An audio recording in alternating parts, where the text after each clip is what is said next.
Qui est quand même nombreux, malgré des invitations qui sont parties peut-être un petit peu tard.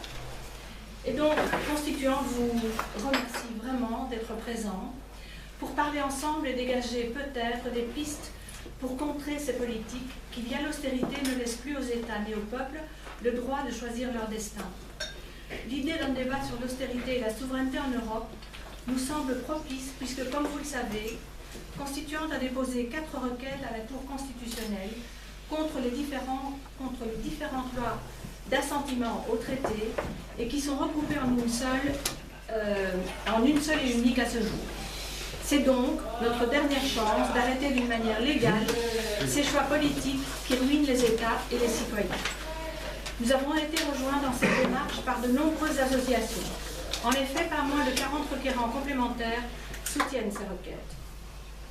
L'idée que les États européens se voient amputés de leur souveraineté par des mesures d'austérité venues de la Commission européenne et qui visent à remettre le budget en équilibre pour renflouer les banques, dans des conditions intenables pour les États et la population, cette idée nous interpelle car elle est injuste et illégale. La démocratie et la souveraineté seraient-elles bafouées? Oui, nous le croyons. La Grèce est malheureusement un des États qui présente à ce jour, et ce sont les statistiques d'Eurostat qui le précisent, après 6 ans d'austérité vécue, le pouvoir d'achat des ménages est de moins 25,20%. Le taux de citoyens en risque d'exclusion sociale ou de pauvreté est en hausse de 36,5%.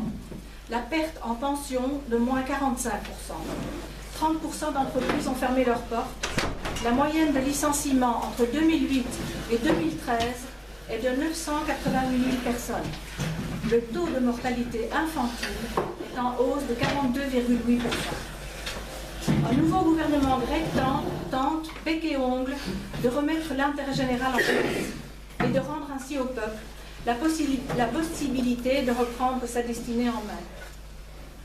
L'Italie, l'Espagne, le Portugal ne sont pas mieux lotis.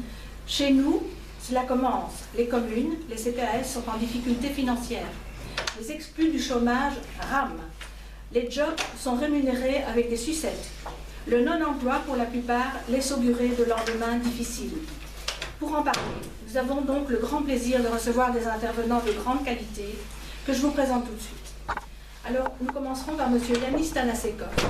M. Thanassékos est grec, il est sociologue, il est ancien directeur de la Fondation Auschwitz, membre du conseil scientifique de la Fondation pour la mémoire de la déportation de Paris. Je n'ai rien oublié. Voilà.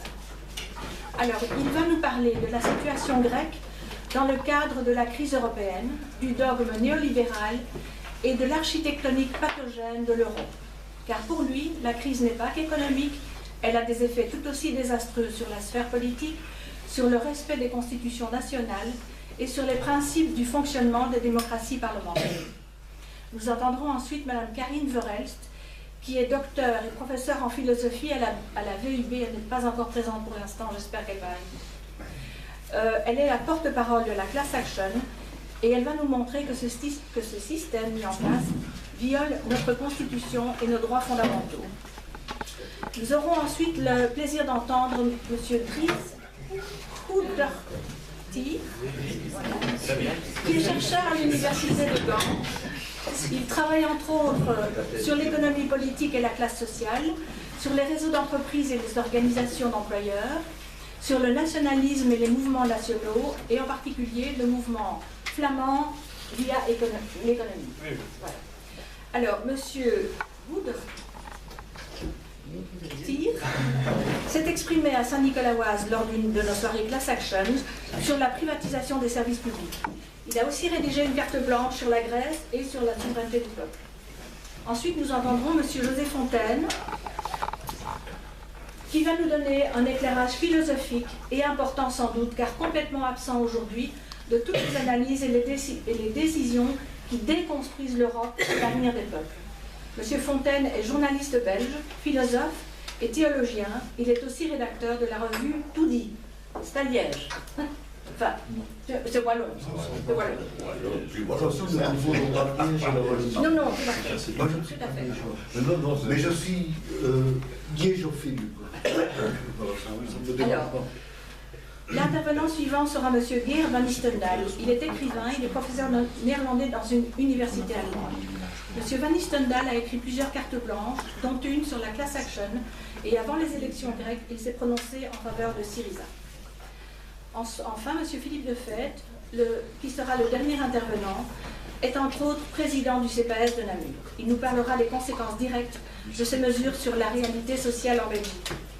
Voilà, entre chacune des interventions, nous aurons 2 questions maximum, et puis l'intervenant suivant reprendra le cours des choses, et à la fin de toutes les interventions, alors nous aurons un beaucoup plus large temps pour pouvoir débattre. Voilà. Je vous souhaite une très bonne après-midi. Monsieur Van Nistendal, c'est à vous.